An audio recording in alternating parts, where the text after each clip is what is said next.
Hey my good friends, Sam Haymart for Test Driven TV. Today we're looking at the 2021 Honda Accord Hybrid.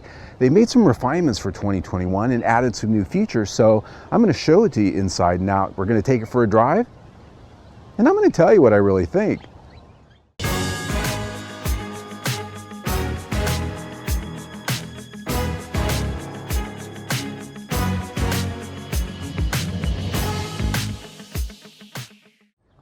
What we've got here today, my friends, is the fully loaded Honda Accord Hybrid Touring. And for 2021, that puts this car at about $37,000 and some change.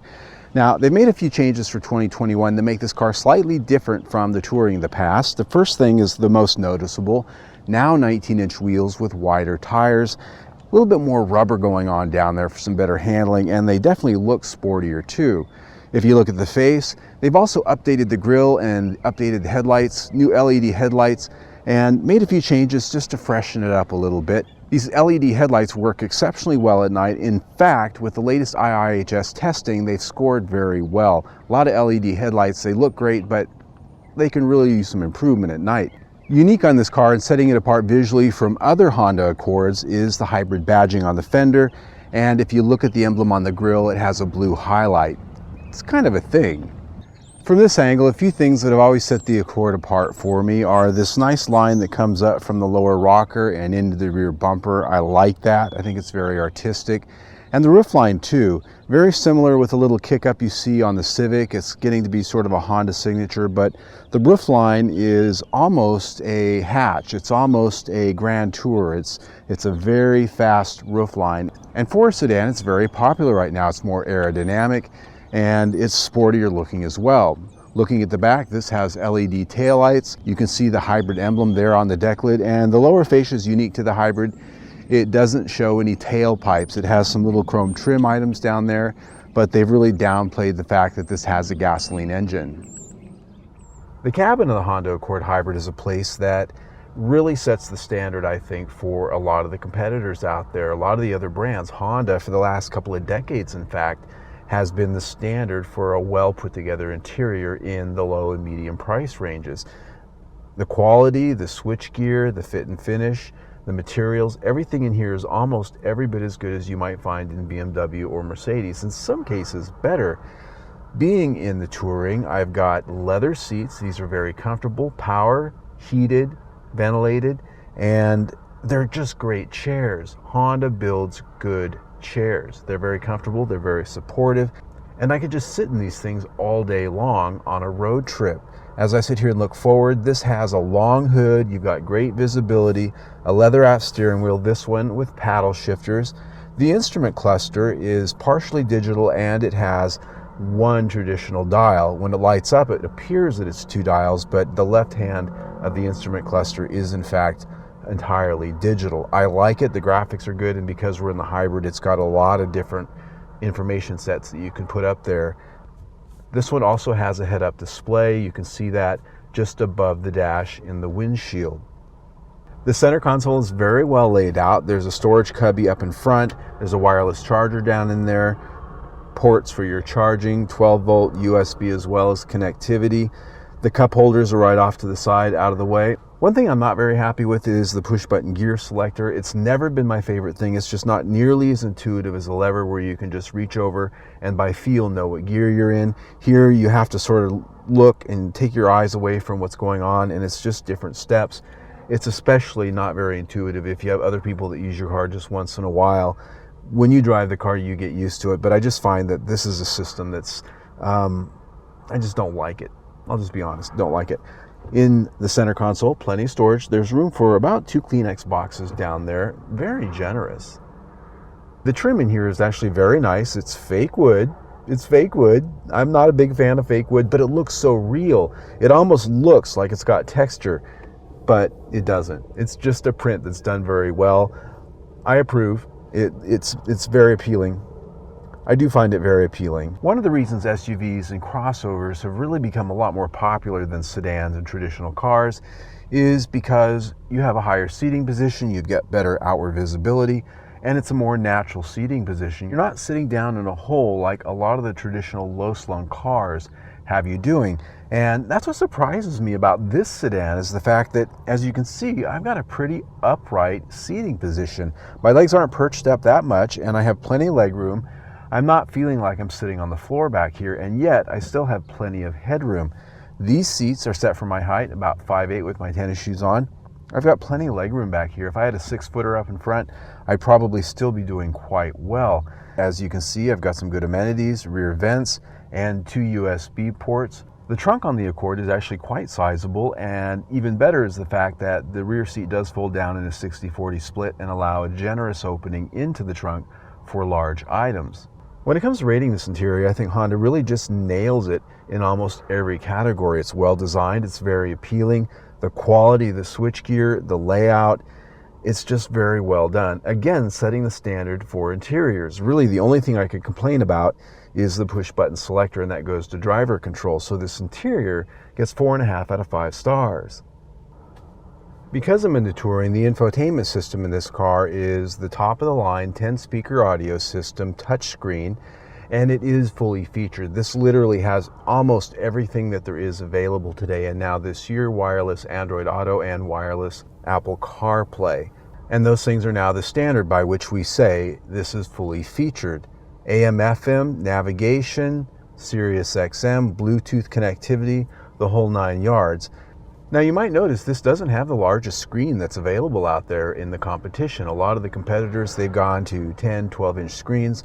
We've only got an 8-inch screen here. But the great thing about this is that the menus are laid out well, the functionality and the way the menus work is very good, and the graphics are good. And so what that gives us is a system that works every bit as well, is easy to live with, even though it doesn't have the largest screen. And most importantly, it's got hard controls on either side. Honda added that back in the last couple of years. I've got a volume knob and a tuning knob. That makes me so happy. So when it comes to rating this system, they have me at knobs. I hate to say it. This system gets 5 out of 5 stars. So when it comes to going for a drive, the question I always ask is, how does it go? Woo! Woo! Wow. Acceleration is pretty brisk, I must say. Pretty impressive, enough to even get these big tires spinning a little bit. Not bad. So what we have under the hood here is a 2-liter 4-cylinder engine with a 2-motor hybrid system. And so total system horsepower is 212 horsepower, and it has 232 pound-feet of torque. For 2021, Honda's actually made a number of refinements to this hybrid powertrain to make it more refined, and I think they've succeeded. This is a hybrid powertrain that, compared to Toyota and Hyundai, is probably the least intrusive, the least like a science experiment in how it drives. When this engine turns on and turns off, and it's going back and forth to electric power, you hardly notice the difference. It's really only sound that you hear when the engine comes on, and it's a very quiet hybrid gas engine. A lot of times these cars can sound loud and annoying like a weed eater or a lawnmower, and I'm not getting that from this car, and I really appreciate that. When it comes to fuel economy, this is rated at 44 city, 41 highway, and 43 mpg combined. In my week with it, I actually achieved 46 combined, which is pretty good. It's actually a little bit more than was promised, and you can get higher mpg with all of the other trim grades below the Touring because they have smaller tires and wheels. Those are all rated at 48 city, 48 highway, and 48 mpg combined. So if mpg is really your hot button, you want to go with one of the lower trim grades. When you step up to these larger tires and wheels, you do lose a little bit of mpg. So I'm very impressed with this powertrain, very impressed. This is a hybrid I might actually consider buying. Powertrain comes in at 5 out of 5 stars.